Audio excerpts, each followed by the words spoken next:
விருதுநகர் மாவட்டம் சாத்தூர் அருகே படந்தாள் கிராமத்தில் பாரதிய ஜனதா கட்சி சார்பில் விவசாயிகள் மற்றும் பொதுமக்களுக்கு மோடி அரசின் நலத்திட்டங்கள் விரைவில் சென்றடைய சிறப்பு முகாம் நடைபெற்றது.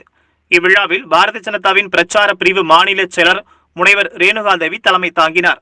இந்த நிகழ்ச்சியில் விருதுநகர் மேற்கு மாவட்ட பொதுச் செயலர் மாரிக்கண்ணு முன்னிலை வகித்தார். இந்நிகழ்ச்சியில் மத்திய மோடி அரசு வழங்கும் பொதுமக்களுக்கு மருத்துவ காப்பீடு, இலவச வீடு, இலவச கழிப்பறை, விவசாயிகளுக்கான பயிர் காப்பீடு, மோடியின் விவசாய சம்மான் நிதி உதவி திட்டம் உள்ளிட்ட நலத்திட்டங்களை பொதுமக்களுக்கு எடுத்துச் சென்று அவற்றை பதிவு செய்து அவர்கள் பெறுவதற்கு உரிய நடவடிக்கைகளை மேற்கொள்வதற்கான சிறப்பு முகாம் நடைபெற்றது.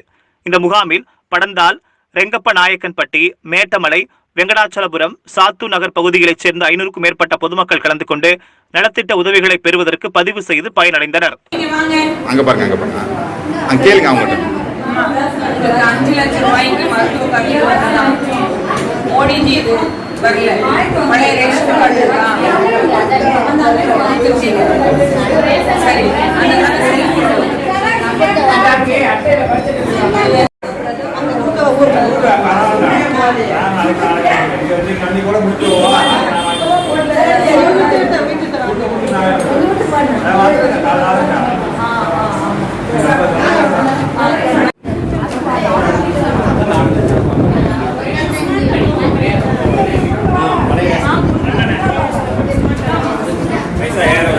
पैसा